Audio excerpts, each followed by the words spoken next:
Perkembangan dari negeri pula kita mulakan dengan Sabah. Antara yang menarik hari ini, pelaksanaan PDPR 2 minggu selepas Aidilfitri, langkah proaktif kurangkan penularan COVID-19 dan pembayaran secara pandu lalu dalam talian dan kaunter memudahkan urusan bayaran zakat. Jadi untuk perinciannya, kita langsung saja bersama Muhammad Syarizam Awang di Kota Kinabalu. Silakan. Baik, terima kasih Miza. Assalamualaikum dan salam sejahtera. Komitmen jabatan dan agensi persekutuan di Sabah khususnya berkaitan bidang pertanian akan membantu merealisasikan Hala 7 Sabah Maju Jaya SMJ. Ketua Menteri Datuk Seri Panglima Haji Jinor berkata, pertanian merupakan salah satu daripada 3 teras dan sektor utama fokus pertumbuhan ekonomi SMJ selain perindustrian dan pelancongan. Bagi sektor pertanian, Datuk Haji Ji berkata selain kerajaan negeri, jabatan dan agensi persekutuan seperti Lembaga Pertubuhan Peladang LPP Sabah turut membantu menyediakan banyak insentif dan skim bantuan kepada petani di Sabah. Kerajaan negeri mengalok-alokkan insentif dan skim bantuan yang disediakan Kementerian Pertanian dan Industri Makanan menerusi LPP Sabah kepada petani serta peladang untuk membawa negeri ini ke arah kemajuan. Beliau berkata demikian semasa menerima kunjungan hormat pengarah LPP Sabah, Anita Miswari dan rombongan di Pusat Pentadbiran Negeri Sabah. Sementara itu, Anita memaklumkan LPP Sabah membelanjakan sebanyak RM62 juta pada tahun lalu bagi melaksana pelbagai projek pembangunan dan bantuan kepada peladang di Sabah. Sabah mempunyai 26 buah pertubuhan peladang kawasan dengan 770 unit peladang dan 80,184 ahli peladang. Keputusan Kementerian Pendidikan untuk menjalankan sesi pengajaran dan pembelajaran di rumah PDPR selama 2 minggu selepas cuti Aidilfitri ini dilihat sebagai langkah proaktif kerajaan bagi mengurangkan penularan COVID-19.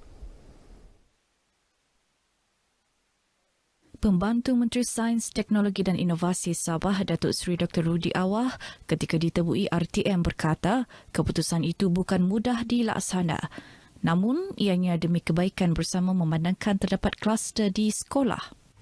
Sememang kita faham bahawa kerajaan bukan semudah itu untuk memutuskan apa juga yang disarankan, tapi ini cara mereka untuk mengelakkan daripada COVID-19 ini akan menular.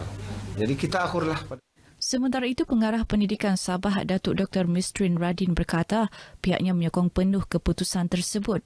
Ketika dihubungi pemberita RTM, beliau berkata Jabatan Pendidikan Negeri akan memberi panduan pelaksanaan dan pemantauan PDPR kepada semua sekolah seluruh negeri.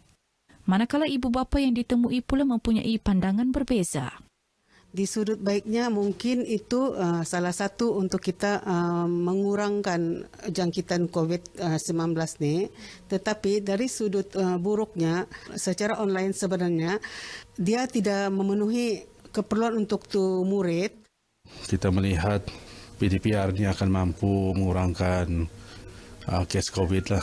Tapi dari sudut negatif itu kita melihat banyak isu-isu pembelajaran yang saya nampak tidak sampai.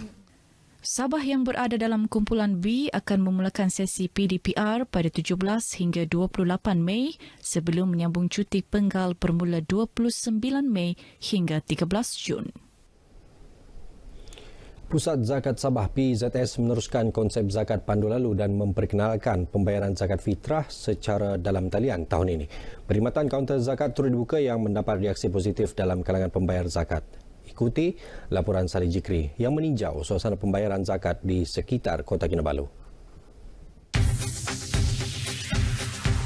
Masuk tahun kedua, umat Islam diberi pilihan sama ada kaedah pembayaran zakat secara pandu lalu, pembayaran dalam talian atau kaunter zakat dengan mematuhi prosedur operasi standard yang ditetapkan Majlis Keselamatan Negara dan Kementerian Kesihatan. 3 kaedah itu pastinya memudahkan umat Islam untuk menunaikan zakat fitrah yang merupakan rukun Islam yang keempat menjelang Ramadan. Ini inisiatif PZS mengurangkan perkhidmatan secara bersemuka bagi pengekang penularan COVID-19. Menurut Amil yang ditemui, walaupun perkhidmatan zakat pandu lalu dan zakat dalam talian diteruskan, namun sebahagian umat Islam mengunjungi kaunter zakat secara bersemuka. Buat masa ni pembayar zakat tu agak slow sikit lah. Mungkin jarakkan waktu-waktu yang rancak ni pada waktu Jumaat lah.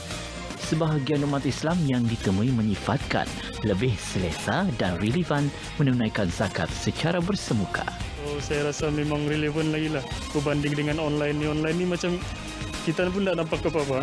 So kita just transfer duit begitu untuk zakat tu. Kalau online ni memang selesa lah, cepat lah. Tapi segi afdalnya yang baca doa ni tiada. Kalau bagi saya suka lagi yang bayar yang secara face to face tu lah. The best choice for me is drive-thru. Sebab kita masih boleh buat akad tu secara bersemuka. Online kita tidak boleh buat akadnya. So kita tidak nampak. Seramai 2,000 amil ditugaskan Zakat Sabah sepenuh Ramadan tahun ini di seluruh negeri. Apapun kaedah yang dilaksanakan untuk membayar zakat, sama ada di kaunter zakat ataupun secara pandu lalu ataupun secara dalam talian, demi mengekang penularan COVID-19, prosedur operasi standard mesti dipatuhi. Apa yang paling penting sebagai umat Islam, kita telah menunaikan tanggungjawab kita mengeluarkan zakat sempena Ramadan ini. Berzakat membawa berkat bersama membangun asnaf zakat. Salih Jikri, RTM. Sekian berita dari Sabah petang ini. Bersama kekang penularan jangkitan pandemik COVID-19. Kita jaga kita. Kembali bersama Miza Yusni di Angkasa Puri. Miza, silakan.